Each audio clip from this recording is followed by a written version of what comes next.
Hello guys, welcome back to another live session of Carnivore Team GB with myself, Ben Hunt, Coach Stephen and Phil. We're going to be talking today on how to fix sleep on a carnivore diet. Please get your questions in sooner rather than later to avoid disappointment. We're already about 3 or 4 questions in. We've only just started a second ago. Anyway, this is session number 25 now, so we've been going for quite a few months at this point, which is great to hear. We're imminently approaching the Public Health Collaboration UK's seminar on, I think, 17th to 19th or whatever it is of May. So hopefully we'll be able to see you there. Me and Stephen and Richard will all be there, I believe. So feel free to join that if you haven't yet already. Otherwise, there's more in the pipeline from Ben and Phil, but that'll be announced in coming weeks and months' time. Anyway, so to kick off the talk today to do with sleep hygiene and how to fix sleep on the carnivore diet, I'm going to open up the panel and to see who hits the buzzer first and who wants to talk about their experience on the carnivore diet. Perhaps talk about anything that's impacted sleep, anything that's helped it, made it worse since you've started. Well, I'll jump in. I don't know if I'm going to have an awful lot to add on this session, but the biggest thing for me, one of the biggest changes I've made health-wise, is giving up drinking alcohol specifically, not drinking anything. Giving up alcohol. You don't get as good a quality of sleep. That is absolutely known. And what I was doing, so for like 10 years, I was in the habit, I would drink quite heavily every night, like the equivalent of like 6 pints of beer, something like that, a bottle of wine kind of thing, or more of a night. And that's every night of the week, more or less. And it would, we're not specifically talking about alcohol, but I'm one of these people where you start drinking, you'll keep drinking until you've drunk all the drink. Whereas my wife, Sally, she would get tired after she'd have a few drinks and then she'd fall asleep, and that was it. But it kept me awake. And so I could be up until 12, 1, 2 o'clock in the morning if there was still drink to drink. And then in the morning, because the quality of sleep was poor, I'd be definitely on a deficit. So then I'd hit the coffee. And then I'd be racing through the day, and then I'd come to the end of the day and I'd want to stop racing, and I'd need to, the airbag that the alcohol offered as well. So do not underestimate the negative influence of alcohol on sleep, is my point. Don't know if anyone else can corroborate that, but that's definitely a big one for me. Yeah, I definitely agree with that. The quality of sleep is nowhere near so good. Even if you sleep for the same amount of time, there's always something. If I do drink anything, I feel that I need a nap the next day, even if I've had what appears to be a good night's sleep. I'll sort of crash at some point, and not having the safety net of coffee myself, because I don't really like it. I don't have a drug to counteract that. So yeah, but I mean, with sleep, for me, it's really all been about, well, not all, but a lot of it's been about light, and just getting out in the morning to get the melatonin production kicked off, so that you have some to release at night when you turn all the lights off, or have little red bulbs or whatever, or blue blockers. And also something I have noticed, and only just recently actually, is that I've been using one of the what are they called? What are blue blocks called now? Bon Charge. They're one of their sleep masks that doesn't squash your eyes. It's got kind of a donut around here, and I wear that every night now, even if it's not appreciably light in the room. And that's made a huge difference. So absolutely pitch black in the eyes has made a real difference to sleep. And I kind of cottoned onto that at our War on Health conference in January, when Sarah Pugh had said that she was wrestling a wardrobe in front of the door just to keep tiny bits of light out in her room. Checking out those bathrobes and those towels, getting them every little light socket, every little green light LED light that comes off the the plug sockets and that. Yeah, I can relate to that. Yeah. Ben and I were joking about setting off the fire alarm or something, sort of half an hour after she'd gone to bed, to get her out of there. but yeah, it's that really helped. But I did it's on my YouTube channel, like a 15-minute how to 10 top tips for sleep, linking to a blog post I did. Well, I think another 23 points or whatever. But some of the things that have really helped me, I noticed it first of all. It must have been about 2011, 2012, when I'd just come out of that last veganism phase, and I was into keto for the first time. And I really started looking at Jack Cruse's stuff, and he was on about, blue blockers, cold thermogenesis, that kind of thing. And one night, I've told this story before, so forgive me if anybody's heard it, but one night I decided, right, I'm going to get into this. I'm going to wear blue blockers when I go to bed, but before that, I'm going to have a cold bath. And I had a really cold bath, and I was really skinny and emaciated at the time, so I didn't have much insulation. I probably stayed in there a little bit too long, and I was really shivering. And so I thought, well, I've not been sleeping well anyway, with the pain of the psoriatic arthritis, but it calmed that down anyway, the cold bath, but I was really cold and shivering. So I thought, well, I can't sleep in the same bed as my missus because I'm just going to be shivering all the time. My son at the time was away at university, and so I went and slept in his room, or at least I lay down shivering, thinking I'm never going to sleep. I'd worn the blue blockers in the evening as well, and I did fall asleep, and I woke up 10 hours later in exactly the same position. It was the first really amazing night's sleep that I'd had for 2 years. And that really set me off down that path, that I feel that the cold thermogenesis in the evening certainly did help. But I think the main thing was the first evening that I had where I really wasn't seeing any blue light. So for me, I think the light is key, really. Anyone else? Well, I think you wanted stories of your sleep, didn't you? Personal stories. So I agree with both what Phil and Ben have just said, obviously. I just didn't buy into the narrative of 8 hours sleep is what you need. I think it is about quality rather than quantity. Because when I was high carb, I could sleep for 10 hours and wake up and be absolutely wrecked and think things were bad, and also wake up starving, which of course is all down to high levels of insulin. Whereas on carnivore, I can be up at, before 6 o'clock quite easily, 6 o'clock in the morning, obviously, and be in the gym by 6:30 with no problems whatsoever. But I might have gone to bed, midnight, 11:30.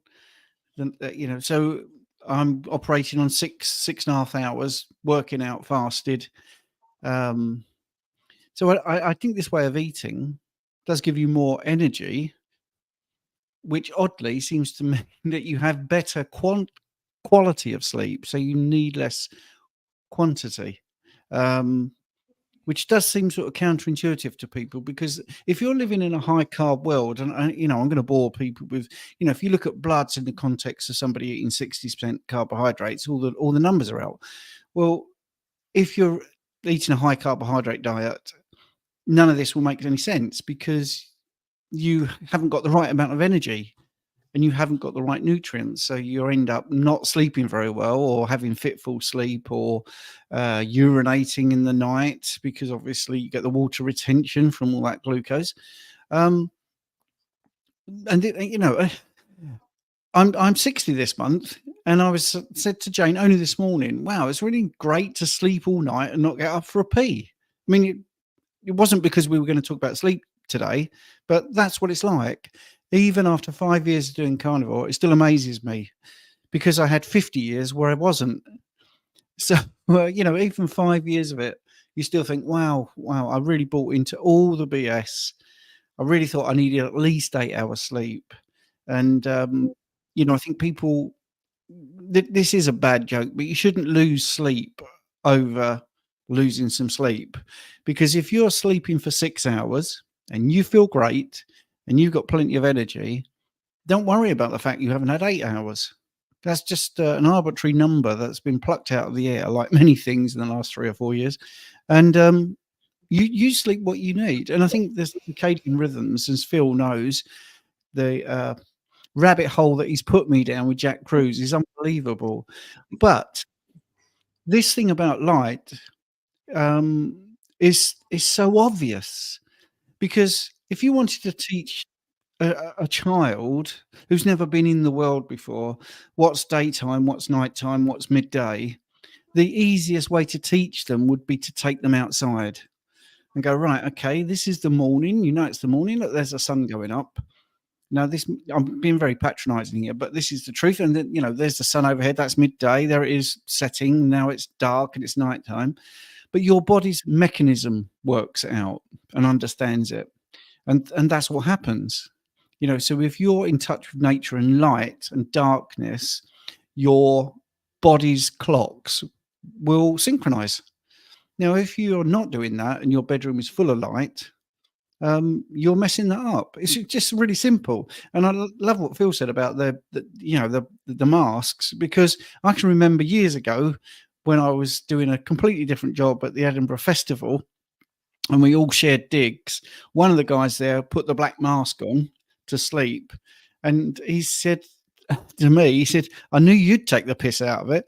So that's what I was like. Now I realise that I was the clueless one. I had no clue. He had the best sleep, by the way. That, you know, and it's just, we do need to take it more seriously. And for those that are thinking, well, all this light stuff's a bit woo-woo, it isn't. It's actually really obvious and fundamental. So, yeah, I think if you're looking to sleep well, eating right is a big part of it, but also getting your environment right. And again, that's really obvious, isn't it? Making your bedroom dark, the right temperature, getting up when you should be, because that's the whole point of a day, you know, working in the daylight. So, yeah. So my experience is I need less quantity, but I have much better quality. Yeah, you know, I think Stephen, you're spot on there with not worrying as well about sleep, because this can vary. But something else that I've found that I think is really important is that people think of 8 hours sleep, but they think of that as a constant. Now, I've noticed over the years that we actually have cycles of sleep. You know, it's usually between about 1 hour 20, 1 hour 40. Mine is 1 hour 20, and almost bang on. Like if I have a nap in the middle of the day, sometimes say, you know, if I've got a gig at night and I want to catch up on some sleep or whatever, and not feel so tired when I'm there, I'll have a nap in the day, or if I haven't had such a great night's sleep. And if I don't get disturbed, it's always, I can just pick up my phone and check, and I know it's going to be 1 hour 20 after I fell asleep, almost to the minute, every single time. And so we have these cycles of sleep. And I feel that the 8 hour thing sort of came, you know, if you take 1.5 hours, it's like 7.5 hours of sleep is like 5 cycles of sleep. And so when you wake up in the night, a lot of people really panic and they're going, oh, I need to get sleep. I need to get sleep. I never do that. You know, I'll get up, I'll put some blue blockers on. I might watch a film. I might turn my phone on and have a podcast that I've already downloaded, you know, bearing in mind my phone will be on airplane mode and red screen. And I'll listen to a podcast, set it on 15 minutes. And then if I haven't fallen asleep in that 15 minutes, I'll set it for another. And eventually I'll fall asleep. I listen to quite a lot of podcasts at night. I'll wake up like 2 or 3 in the morning, and I'll be awake till about 4 or half past, and then have another hour and a half. And I always know it's going to be an hour and a half. So if you can get 5 of those cycles, this is biphasic sleep, isn't it? You know, the tribes have done it. All sorts of civilizations have done it and whatever. You know, they'll wake up in the middle of the night. They'll get around the fire, tell stories, make love, whatever they do. And then they'll go back to sleep again. And it doesn't matter if you're awake in the night. The thing that's going to keep you awake is panicking. Oh, my God, I haven't had enough sleep. But if you start to think about it in cycles instead of just 8 hours, then it makes a bit more sense that way. That's what I've found useful anyway. Yeah, interesting. All good takes, really. I won't add anything towards what you guys have said. I'll just rehash. I agree with everything you guys have said. For me, it's been revolutionary, the carnivore diet in terms of sleep. As an autistic individual, I always mention this because there's going to be someone in the audience who doesn't realise I'm autistic and it could relate to them. So I'm speaking on behalf of you guys here. But you'll find your sleep will go down in terms of duration quite a bit. What I've typically seen with clients is assuming they're transitioning, they were keto or were mixed diet beforehand, it's about an hour to an hour and a half less sleep they're getting.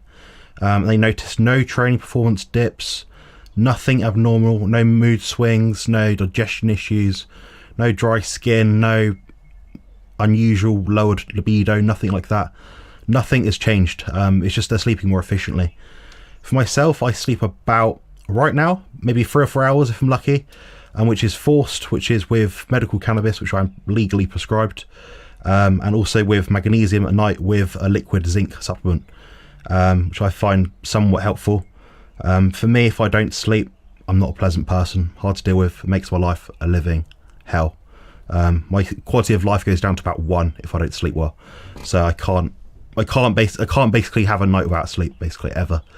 What we'll say is I'm a bit more, I can be a bit more motivated as well, in that I don't get up in the morning and sort of get up late, 8, 9 o'clock if I've not slept much. I get up when the light is up, because I realise I can't gain back that sleep just by sleeping in the middle of the day. Some people can do it, I personally can't. So I'm better off just resetting my day back to square one. So doing the same, going outside, light exposure kind of thing, first thing in the morning, opening the curtains, pitch black curtains, things like that, blackout curtains. Getting out twice during the day minimum in the sun. I was out in the sun today for about 3 hours, grounding as well, so getting some proper sunlight.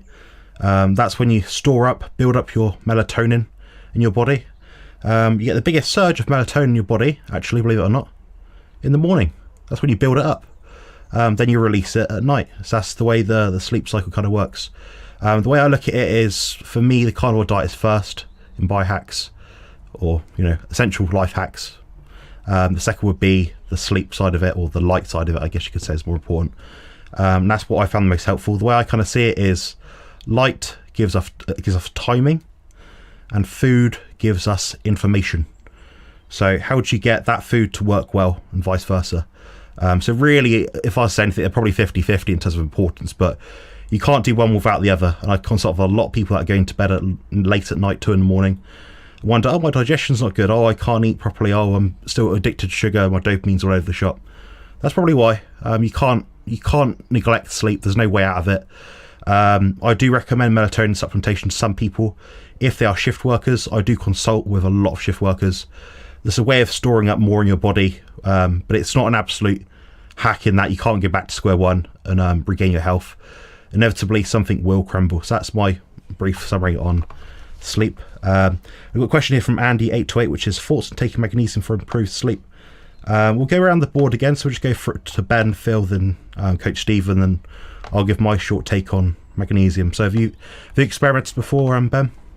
Yeah, I mean, I'll take magnesium citrate in water later on in the day. You've got to be a bit careful you don't put too much, and you put in half a teaspoon. You could find it's got an Epsom salts like effect.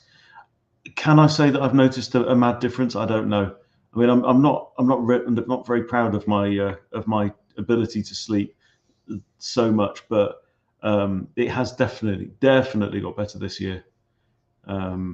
So yeah, I can't say I noticed a massive difference with that, but no. Yeah, I've used it, and I think it can really help. Sometimes, just a little bit, as Ben says. Don't take too much, or you don't want to be pooing the bed or anything, because it definitely has that effect. But yeah, a little bit. I have noticed difference, not a massive difference, but sometimes, if I'm a bit wired or whatever at bedtime, I've taken it. I don't take it regularly for sure, but yeah, it can definitely help. Stephen? Unmute. Yes. Well, I noticed you said magnesium citrate, but you could also look at magnesium glycinate, because the glycine is actually a neurotransmitter, which has a calming effect on the brain. So if it's not working for you, then you could look at the different type of magnesium. And also, you don't get the magnesium shit rate effect. So glycinate might be the answer, I think, there. I mean, magnesium is known to regulate neurotransmitters, so it is the best sort of supplement. Shame Richard isn't here, because he would be able to talk about it. And again, things like muscle relaxant properties. People with cramps, they take magnesium because it relaxes your muscles. So it also relaxes you when you're anxious. So if you're having trouble sleeping, there might be many reasons for that. Overtraining, for instance, you might be cramping. So magnesium does have a lot of benefits. And as none of us on this screen are selling supplements, it's not a sales pitch. It does work. And I think if Richard was here, he would be able to say, I've got some pretty good supplements you could look at. I'm not sure whether he agrees with me. People seem to think that all of us all agree on everything. And I think magnesium glycinate, it personally is the one I would go for because of its sort of multifaceted role as a neurotransmitter in its own right, the glycine. So that would be my take. And I will ask Richard actually the next time I speak to him, and he'll say, "No, that's rubbish, Stephen. Do the citrate." But anyway, that's my take on it. But I definitely think it's something worth trying if you're having problems with sleeping. Just a really quick one before Jonathan jumps in. Epsom salt baths as well. You don't necessarily have to take it. An Epsom salt bath before bedtime, very nice. Well, that is magnesium for people that don't know. Yeah, it's a magnesium sulfate. It's a sulfuric magnesium. So you do have to use quite a bit. So you'll notice if you guys are looking to use magnesium salts, you're using a lot of it. It's not like a little capsule. It won't work, obviously, because the molecule of the sulfate, I can't pronounce it, is way too big. But yeah, magnesium bisglycinate is the best one for sleep. Also the most simulated, best digested, with the least amount of side effects. There's a few others. Magnesium taurate, perhaps useful after the gym, maybe. A few others, magnesium chloride. No one ever really takes that, to be honest. It's usually in cheap energy drinks or electrolyte powders. Usually magnesium citrate is a bit of a better option because you get more per milligram. Magnesium bisglycinate, again, like Coach Stephen said, glycine is a precursor to a neurotransmitter called GABA. So people find that if you can get the magnesium glycinate, the glycine component of it up, it's quite helpful. The studies on glycine specifically are around about 3 grams. That's what they tend to say is quite helpful. So the capsules you're buying probably won't have enough in it to really make a big jump. Does the glycine to help you release more growth hormone, help sleep better, things like that. What else is there to say about magnesium? Doses could be anything. Jonathan, any of you, any thoughts on L-threonate for sleep? L-threonate, that one's used more for mood disorders. It passes the blood-brain barrier a bit quicker, a bit better. If someone's got depression, anxiety, but it's hard to say. Maybe they're anxious because they don't eat enough meat, in which case eat more meat, or have some taurine or magnesium taurate. So there's individual roles for amino acids. The only thing I'll say is you do pay significantly more when you start going to the upper echelon of molecules with magnesium. Magnesium itself is cheap as chips. It's what you buy it with. Magnesium citrate, chloride, quite cheap, but it's absorbed a bit better. You're less likely to crap it out. I would strongly advise people not to use magnesium oxide because I've met a lot of people that have crapped that out, and this may surprise some of you. I've consulted with over 400 carnivores at this point, or keto carnivores, and I'll say most of them use magnesium supplements. So it's not uncommon to use them at all. It's more common than not. I'd say maybe 60%. They all tend to use either magnesium citrate or magnesium bisglycinate. They seem to notice a beneficial effect. If we look epidemiologically, if that's a real word, I think it is, I don't know. People tend to be low on magnesium because there's not much in the soil as well. So of all the supplements you could take, D3 probably, magnesium probably. The rest of it is hit or miss. Should we go into a little segment now about some maybe potential amino acids or herbs that might be useful for sleep? So it could be a good segue. I was just going to say, I'm actually experimenting with Thorne's magnesium malate citrate mix. And the malate is the malic acid for the Krebs cycle. The Krebs cycle. Yeah. And it's you know, I after 5 years, I'm still experimenting. So I can't say whether it's made a difference or not because I've only been doing it about a month. So I also practice what I preach because many people think, well, I've been doing this 2 weeks and there's no change. Your body takes a little while. And I can't say I've noticed any difference at all in anything. But Thorn, apparently, you know, it's a well-respected brand and it's a good mixture. So I'm going to give it a, you know, till the end of May to see if it makes any big difference. And this is where dose is very important because I've started with 1 tablet a day. It's not made a difference in the last 3 weeks. So I'm going to try 2 a day, just see what happens. And then if after the next 2 weeks, nothing happens there, I'm going to finish with the recommended maximum dose on there, which is 3, and just see what happens. So I think that the reason I'm saying that is because many people listen to our advice and think it's going to be magic and it's going to be instant, but it isn't. Your body is adaptive.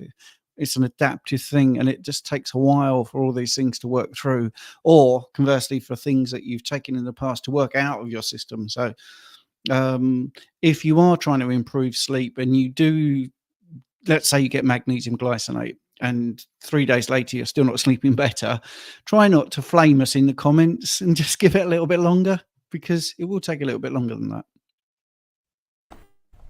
Yeah, for sure. The molecule of some of these things that's attached to is too big. Malate, for example, you're looking at 2 to 5 grams.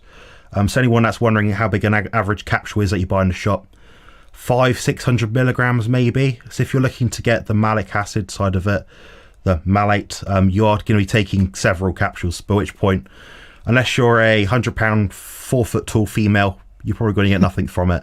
So the clinical dose just isn't really there, but you may find some benefit. Some people are hyper responders to these sort of little things. One thing I've been using recently, just because while we're on the topic, I've been using ashwagandha and L-theanine. I've been using last thing at night before bed and straight after the gym. I've been using those supplements. They're quite helpful, and I'd say I do feel less edgy. I'm not eating much food, guys, so I do feel a bit edgy at times, you know, as anyone would. I'm basically starving myself for a bloody plastic trophy, which is nuts. But it seems to be helpful so far. And with all these things, all these recommendations, I say to people, add it in, do what Coach Stephen says, try it for 2, maybe 3 weeks, find the dose, find if anything works. If it doesn't, take it out, stop using it. Don't waste your money. Spend your money on better quality food. Take your friends out. Take your family out. Do something which you enjoy, because that's going to help you sleep better at night than spending fucking, excuse my language, sorry, 30 quid a month on supplements that probably don't work. So you'll know pretty quickly within a few weeks if these things do work. And it depends where you're coming from, your stage, your level of what amino acids, vitamins, and minerals you've got low or deplete in your body at that period of time as well. So it's all hit and miss. These are all just random suggestions. Does anyone else have any kind of suggestions on sleep supplements at all? Just because while we're on this little niche topic here. Yeah, I've got one I'll throw in, but this isn't one that I've tried myself, but I'm not discounting it. It's a friend, a carnivore friend, who's spent a lot of time living in Sweden with the Sami people in Sweden, and one of their traditional medicines is the Amanita muscaria mushroom, aka fly agaric, which is known as a kind of a psychedelic, but it's not anything like your normal magic mushrooms. But in small doses, apparently it's very good at helping you get off to sleep. But I won't give any further tips on how you might go about processing it, chopping it up, drying it out, making it into a powder, or putting it in hot water, because that would not be legal. So yes, but it's just hearsay. That's all I'll say. All right, guys, we'll go to the next. The first question. Sorry, we're way behind it. But Joseph said, for years, due to an unexplainable loud, deep bass tone in my skull, and also vibratory feeling, I've been sleeping 0 to 4 hours a night. Only possible with 10 milligrams of melatonin. Hopeless. I asked Phil about this about a year ago, so I know Phil's got a take on it. What do you think it is, Phil? I don't remember you asking me. The bass tone in the skull, you mean, or the melatonin question? The bass tone in the skull. Yeah, I don't know about a bass tone in the skull. Would this be sort of something equivalent to a sort of tinnitus type thing? Yeah, there's this thing going on at the moment. It's meant to be a global phenomenon, where they think that there's some global humming going on, and loads of people report that they can hear it, but then other people report they can't hear it. You know how they say something and you think, oh, that's that word, and it turns out, oh no, it's actually a different word, like a Mandela effect. So it could be a bit like that. Well, yeah, there's God, are we putting our tinfoil hats on now? Yeah. Well, I never take mine off, but yeah, there are some very weird things going on, and also just on a really basic level, a lot of these sort of weird sounds in the head and the ears can also be to do with EMF fields around you when you're sleeping, the phone left on. To be really sure, to turn the Wi-Fi off, turn your phone off, and turn the ring main off upstairs, and see if it's still there. I would rule that out to start with, because even I find that next to my bed I've got a plug socket with some extension leads coming out of it, and if I leave that on, if I forget to turn it off, I wake up with a sort of ringing in my ears. And then I know, I look down there, yep, it's switched on. I forgot to switch it off. I don't turn the whole ring main off upstairs. I would do if I didn't have all the kids up there doing stuff, and the missus having different bedtimes to me. Everybody has different bedtimes in my house. I'm in bed way before everybody. But yeah, I'd look at the EMF kind of thing to start with. They put up some 5G mast outside my house, and if I fall asleep in a room where the neighboring house is blocking that signal, I sleep better. There's one bedroom here where I sleep, and if I come home late at night after a gig or something like that, like a little spare bedroom, and it's kind of exposed to that through the window at an angle, and I don't sleep so well in that, and I do get a ringing in my ears. But if I sleep in the other bedroom, which is completely shielded by the other house, or if I fall asleep downstairs on the sofa, I don't get that ringing in the ears. So it could be not even just the phones or the Wi-Fi or whatever. It could be even some, horrible 5G mast that they put up near you. So I'd look at the EMF side of it and rule that out. Yeah. Can I just echo that? Because both Jane and I, that's my wife, when we bought into the Apple Watch phenomena, she's very lean, incredibly lean and fit. And when she started wearing the Apple Watch, she started to get terrible headaches, noises, tinnitus, absolutely awful. I'm not as lean, and I didn't at first. But so she was getting noises in her head and headaches, and she took the Apple Watch off because we did a bit of research about the EMF, and completely went. And then, being good scientists, because we're both interested in physiology, after about 3 weeks of it not being there, she put the watch back on, and lo and behold, the noise came back on. And it's not placebo, because it just isn't. There's too many people that are saying this. And I started to realize that I was having problems, so I stopped the Apple Watch. And I mean, I was a really big fan. My first publicity photos on YouTube were me with my arms like this, so you could see my watch. I mean, I loved it. I thought it was cool. But I mean, as people may know, I'm really into all this sort of stuff because I am deaf. I wear hearing aids. So there's a few things that you could be surprised are generating that noise. I mean, it could be a form of migraine. So some people call it auditory aura, so it could be something like that. But also you can have muscular spasms around the palate and the TMJ, which can resonate because the bone conduction is incredible.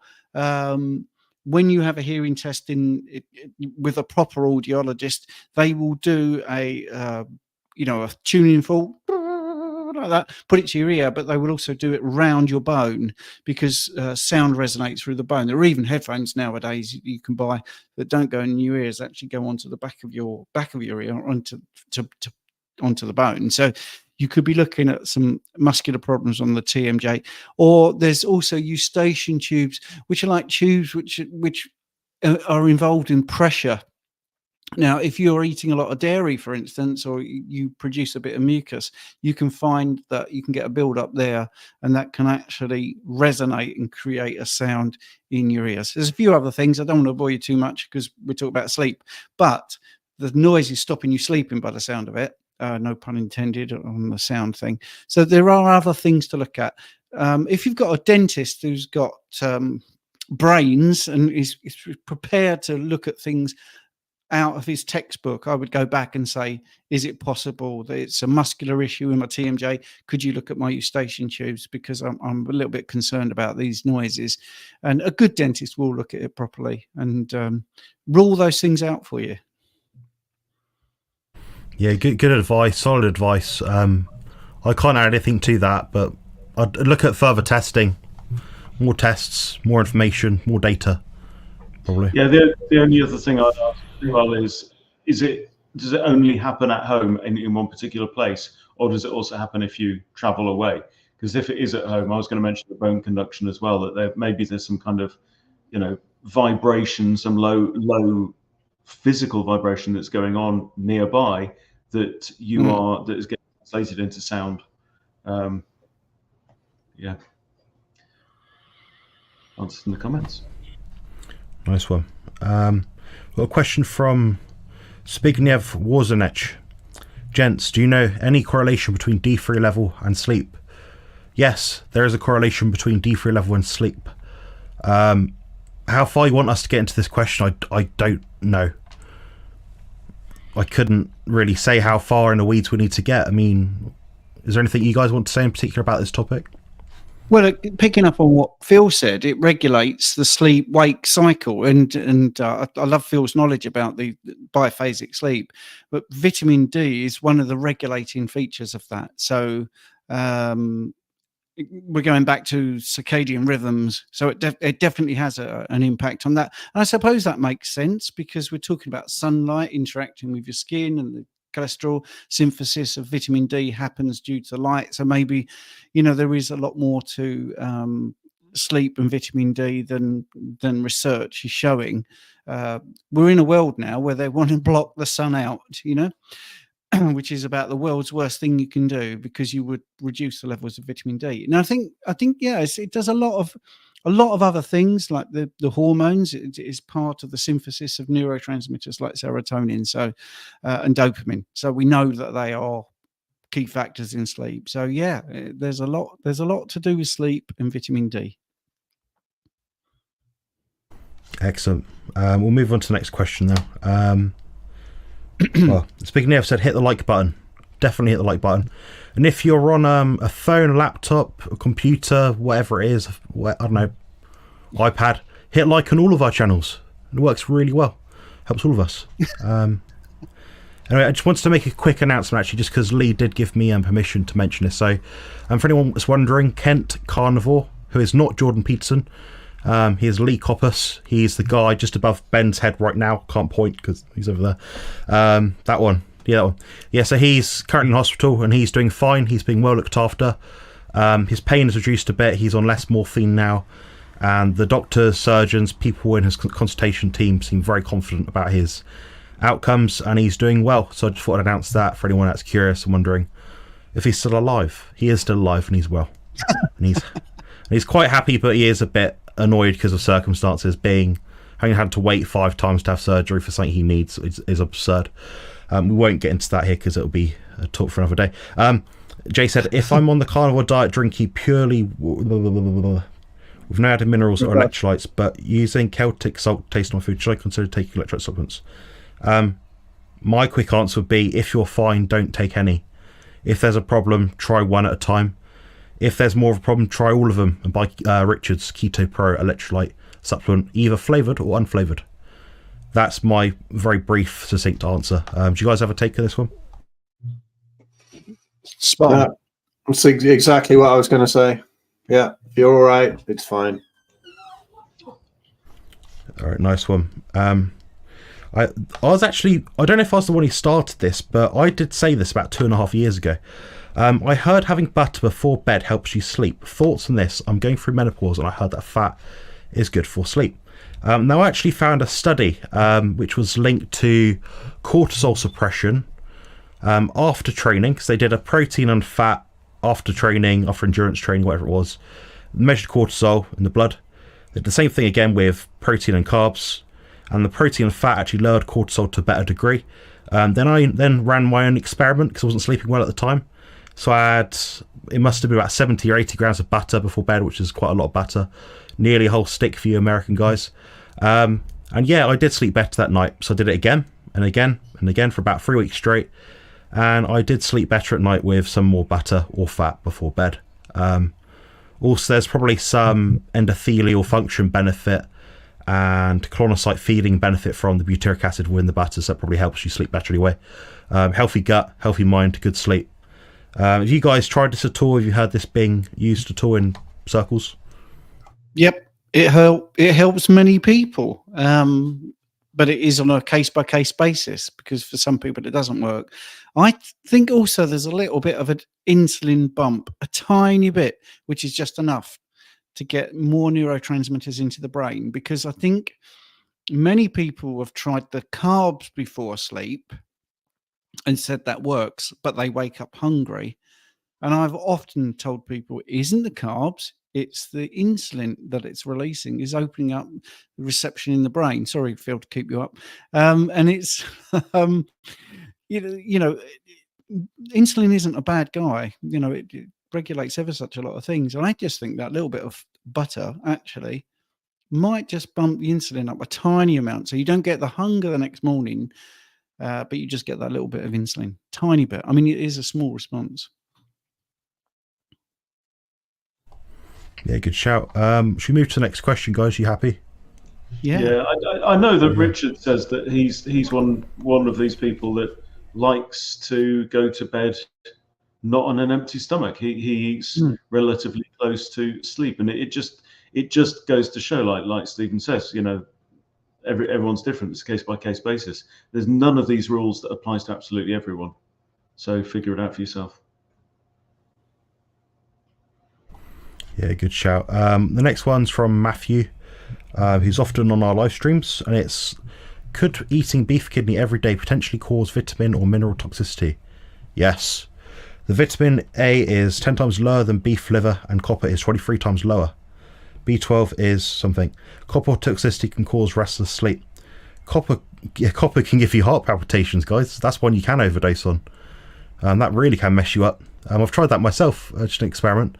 Yeah, it doesn't take a lot. You can do it in one hit, and it can be done, even probably through a basic supplement. I mean, if it's food's in its natural form, I'd kind of be reluctant to say it's going to kill you straight away, but I'd go by appetite, if I'm honest, on this one. If you're eating it and you're thinking, I'm piling this down, but I don't enjoy it, it just tastes like metal, don't eat it. If you don't enjoy it, don't eat it. Don't force it down. This is probably what happened to Paul Saladino, but Stephen, do you ever take on beef kidney at all? Yes, yeah, you're right about Paul Saladino as well. Yeah, I think you got it bang on. I mean, if you're eating it and you're enjoying it, and your taste buds are there for a reason, your factory senses and everything is there to sort of modulate what you're eating. I think it's going to be very difficult to get to vitamin A toxicity. I would question, why would you eat beef kidney every single day? Because is it that tasty? I don't know. But it's a good addition because of the selenium, which is good. So if you're looking at your thyroid health, I think it's something good to add because of the iron, the zinc, selenium. But I mean, I have it once a week, and I think that's fine. I think the vitamin A is good, the retinol, because it's a proper form of vitamin A. But I don't think you should eat many things daily, really. You know, have a bit of variety. But certainly kidney, I would look at that more as a side to have every so often. What about you guys for the big fat challenge? I don't know. I think, you know, this business of Paul Saladino, I definitely agree with that's what's happened. Probably Frank Tufano as well, along with blowing up his liver with Accutane. You know, I mean, It's had a vegan today telling me that he'd blown up his liver with carnivore, and I think the Accutane is probably more to blame. But anyway, as far as toxicity, I've not heard of any toxicity from kidneys. I've heard of it from liver, but I've not known anybody to actually get it. You know, there are these stories, if you eat a polar bear liver, you'll die or something. But I think that's pretty difficult to find these days. I think that's a myth. I think that's a myth. I was actually looking up what is the lethal dose of vitamin A recently, and I couldn't find any evidence to say that there is a lethal dose at all. You know, there's opinions that go from, you know, if you have liver just once, then you're going to need this massive detox from these people that do these vitamin A detox Facebook groups and things, and they reckon it's just complete poison to eat any liver, all the way through to Zofia Clements from Paleo Medicina, who said, you know, I asked her about it, and she said, no, you can eat it all day, didn't she, Ben? I think when you were with me with her, and you know, I don't know. Just we've lost our intuition, haven't we? Does it smell good? Does it taste good? And then do you want it the next day? You probably don't. I crave liver sometimes, and then I can't eat it the next day. I don't want it. You know, I even see that. I've said this before, but I see it with my cat. You know, I'll give him liver. He likes it better than anything. You know, I'll be cooking liver and he's shouting at me. So I'll snip up some liver for him. And if I give him too much, even 2 little bits, he won't have it. You know, he's done when he's done. Give it to him the next day, won't touch it. My son's the same. You know, he's 8. Have a load of liver and then he won't eat it for months. He says it's disgusting. But then he'll ask for a second plate when he does eat it. So I think just listen to what your body says. And when you've got rid of all the carb addictions and whatever, and you're listening to the subtler signals, you'll know when you want liver. And if you don't want it, you don't want it. If you want it, you want it. And that's it. Yay. He's alive. Recognise that bloke. Yeah. He looks like the bloke up there. Yeah. Amazing. Separated at birth. No, this is an AI. This is an AI bot version of Kent Carnivore. You can tell. They're illegitimate. Yeah, I think Lee might appreciate that when Jonathan did that little announcement that said about 10 minutes ago, he said, oh, Lee's well and he's recovering and all that. I was trying to stop my inner Alan Partridge coming to life because I wanted to go, unless he's mysteriously died in the last minute or something like that. So, but I didn't say that because I thought, what if he had? But anyway, he's now live. That's brilliant. Well done, Lee. Nice one. Yeah, but see about the vitamin A thing, it's the predatorial carnivorous animals that can potentially have too much vitamin A in them. It's not good to have too much of anything. I mean, you'll know as soon as you eat it if you don't feel right for a week and you're like, oh, I don't want to eat anything at all. Then your body's probably told you the right thing. We'll get to the next question, which is from Tom, which is about B vitamins before sleep. Don't do this, guys. Don't take B vitamins before sleep. I don't care who you are. I don't care who did it. Don't do it. It's a bad idea. Most vitamins should be taken in the morning. Vitamin D with fat, ideally around the time you get the most sunlight naturally, which would be around midday. I usually say to people between 10 and 12 in the morning. B vitamins always in the morning. Some amino acids at night, like we've mentioned, glycine, taurine, maybe before bed. That's my take on it. I'm quite abrupt about this just because I've met a lot of people who have messed up their sleep so bad because they take B vitamins and B12 and drink bloody caffeine-free Red Bulls or whatever at 7 at night. I wonder why they can't sleep. It's because they got B vitamins, guys. Don't take them before bed. Do you guys have a different take at all? Well, I think he's asking about the vivid dreams, but yeah, I don't recommend taking B vitamins before you sleep. Whether it makes more vivid dreams, I don't know. Why would you want that, Tom? I'm just interested in that. Strange enough, I would say my dreams are more vivid. I don't take anything, but they're so spooky. As soon as I wake up, I write them down sometimes because I always want to try and analyze them afterwards. So I don't think you need to take B vitamins for very vivid dreams. I wish my wife was here because she would say, yeah, these dreams that's coming out of this brain when I'm asleep are unbelievably vivid and very strange, in a good way, very detailed. but I don't take anything for that. I think, Tom, just keep eating this way, and once your quality of sleep improves, quality, not quantity, I think your dreaming will be where you want it to be. But I also recommend, if you're interested in dreams and why you dream, to have a notepad and a pen as soon as you wake up to write it down, because they do dissipate very quickly. And then it's really frustrating because half an hour later you say, oh, this amazing dream last night. I have no clue what it is, but it was amazing, you know. So I think it's fascinating. Actually, it's a subject that I really have got into, but I'm not going to bore you because there's like 8 minutes left. If you want more vivid dreams as well, there is a folk herbal remedy as well, which is the flowers of the mugwort plant.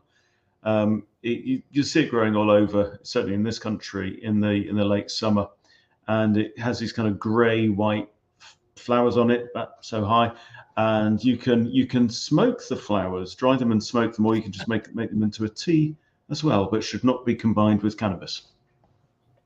There you go. Interesting. That's something you every day. Yeah, or just, you know, some acid before bedtime. That's the sort of thing. This is not medical advice. Yeah, a couple of blotters of LSD. Yeah, that'll sort you out. A few Just a little bit. mushrooms. No, you won't be sleeping, but the dreams will be there anyway. Yeah. Yeah, the dreams. Does taurine help with sleep? Yeah, I mention this every week on my YouTube live stream. Easily. Yeah, I know it does. Anything that aids detoxification pathways will definitely help you sleep, because you're taking the inflammatory overburden from your body, because you're giving it exactly what it needs. This is especially true if you're somewhat deficient in taurine.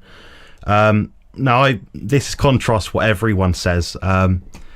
Everyone I speak to is like, oh, you know, you don't need to supplement with it because you can get it from meat. You can, but most people nuke their meat to death and they lose a lot of the taurine that's in it. Some people might need more taurine. People do get tested and need more taurine in their body. So obviously there is some deficiency issue with there. Some animals cannot survive without taurine. For example, cats. From Pottinger's cat studies that we know. In terms of my recommendation for taurine, there are two contraindications which I know of. One of them is if you're using, I believe it's bipolar, if that's the right terminology. I think they've changed the name for it now. If you're on bipolar medication, such as lithium, or if you're on blood pressure medication, you've got to be a bit careful, monitor it carefully, do so with a doctor's supervision. Otherwise, I'm typically recommending somewhere between 2 and 10 grams total per day of taurine, which is a sulfonic acid found in meat. Generally speaking, it depends what the issue is. It can help with digestion, it can help with training endurance, and it can help with sleep. For me, it definitely helps with training endurance, and it definitely helps with sleep. You have to find the dose for yourself, but you're looking at somewhere between 2 and 10 grams per day, probably split up if you're using it at 10 grams per day. I found about half of my clients find it helpful. If it's placebo and it's working, then I say carry on taking it. To be honest, it's not harmful unless you've got one of those medical issues. But have you guys tried this at all? Have you looked at it? Have you researched it at all? Or? Well, I think you hit the nail on the head with the lowering blood pressure medication, which I think if you've got some joined up thinking out there, when you take taurine, if you're speaking to a doctor and you're on low blood pressure lowering medication, they will say, oh, be careful with that taurine. Well, the reason for that is because they know it lowers your blood pressure. So eat more meat because that's got taurine in and it will help with your blood pressure. So you get a doctor accidentally telling you that taurine works to lower your blood pressure. It's one of the things I think is pretty cool about it. And it does interact with melatonin, and that there are studies for that. So it actually enhances the action of melatonin. So you've got this great thing that lowers your blood pressure and also enhances melatonin. So what would be sort of an upshot of that? Well, you're probably going to sleep better. But I know what Jonathan said about taurine and additional amounts of taurine, but it is also in food. So make sure you're eating plenty of red meat or animal proteins, and then dial into Jonathan's programs to make sure you get the right amount of supplementation as well. I think it's a very underestimated amino acid. I know we talk about sleep, but it will help your stomach acid and your bile production, stomach emptying. It's a real good signaling molecule that does ever such a lot. I wanted to mention as well, I missed something. It's found in the highest concentration in fish.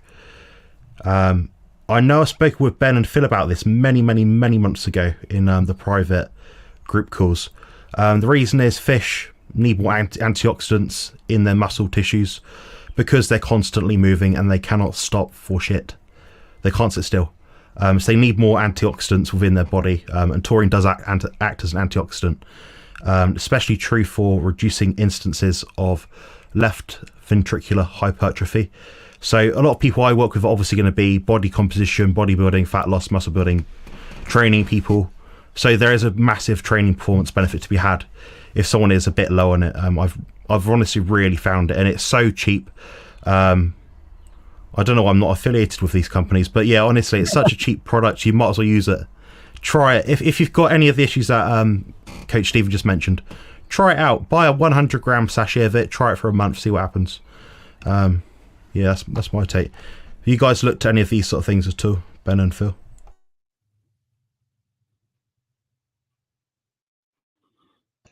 No further questions, Your Honour. Okay, never mind. Right, we've got Ben. Do you want to pick the last question? We're a bit lackluster here, aren't we? Well, we've got 3 more questions, but none of them seem to be about sleep. So no. Why don't we? And any final tips? One really easy one, guys. Leave the damn phone out of your bedroom. It's one of the easiest things in the world, right? Because if you ever find yourself going, "Oh, I'm tossing and turning," and I think, "Oh, I will just check Facebook or play a game of whatever on my phone," just don't. If you leave the stupid thing downstairs, plugged in or whatever, charging, you don't need it. Right, get an old-fashioned alarm clock with bells on if you want. But honestly, that is for me particular, the #1 biggest health hack, sleep hack. Yeah, all of us here are so big on sleep because it's funny if we ever message one another in the morning, I'll be up at like 5:30, 6 o'clock, and the other guys will be up at 6, 7 o'clock as well. We're all up early because the sun is coming up early. We're in tune with what's going on around us. So right now, obviously got 2 big lights in front of me so you can actually see me, but it's not quite dark outside yet. I don't need blue blocking light glasses on because it's still light out.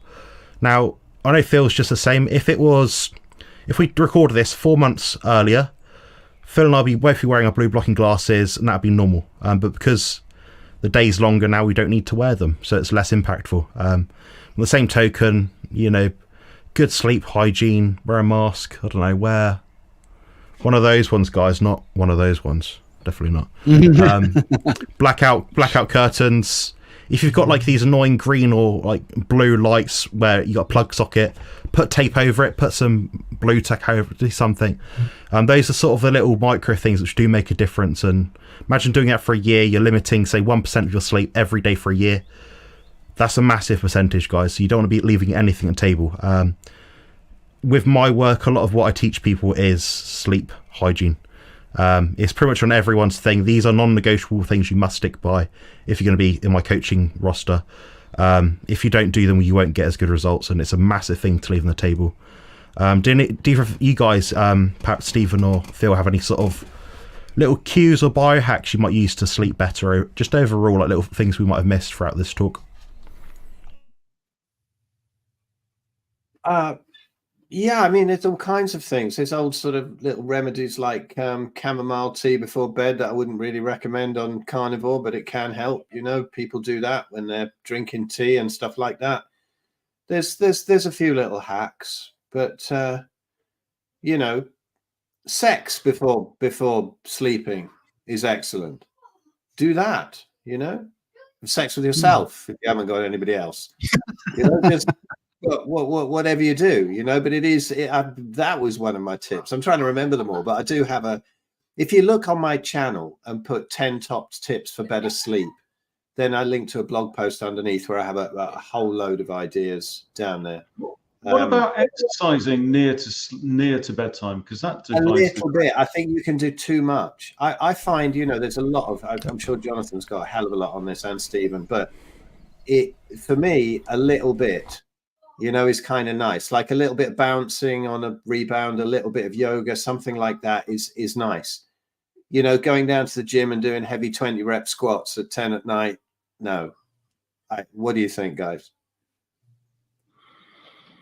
Well, I would just do I would go back to basics and get your light right. Make sure it's dark when it's dark and light, and be up and about when it's light. I mean, I genuinely think that's the key to it, to get your light right. And yeah, remove all those things like your phones and iPads and all that. Just get the bedroom completely free of the Wi-Fi devices. And make it what it should be, somewhere to relax, get away from EMF, get away from the light, and really relax and just enjoy yourself. And I think sex before bed is great, but it's also great when you get up or in the middle of the day or the afternoon. But that's when you're carnivore, that's all you want to do. But anyway, we'll talk about that another day. We'll talk about that another day, maybe. Yeah. That's true. I think the kids have cottoned on to what happens as soon as they get to school in the morning. Yeah. The exercise before bed thing is a Jack Cruz thing. I've did a lot of digging around that, and I couldn't find any evidence to support the claim that it was helpful. At least in terms of like going to the gym and doing a 20 rep set of squats, forget it. Your heart rate's too high. Your body has to calm itself down. It's pro-inflammatory. Your body's then got to spend that time getting back to baseline. Then you're sweaty as hell. You smell bad. Your partner doesn't want to have sex with you. Probably not a good idea. Bit of a light walk, bit of rebounding, walk the dog. I'll get behind that. Being out in nature, yeah, I think it's pretty good. Nothing too extreme. Something you can actually achieve. We'll leave it there, guys. Thank you very much for joining tonight. Just so you guys are wondering who we all are, we are on the screens. Our names are on the screens. You can find us all at our respective YouTube channels. Both Ben and Phil represent the bigfatchallenge.com. Coach Stephen, you can find him at his website at theukcarnivore.com. He offers ebooks, coaching consults, different services, blood test reading, all that sort of stuff. Me, you can find at compositionconsultant.com, where you can find a few ebooks, a few training diet plans, consults as well, coaching, all the same sort of thing. Same with Phil, you can find him at, I think it's pureactivity.net. And also get hold of Ben through different social media avenues to see what he offers as well. Thank you very much for joining, guys, and we'll see you next week when we're going to be talking about ...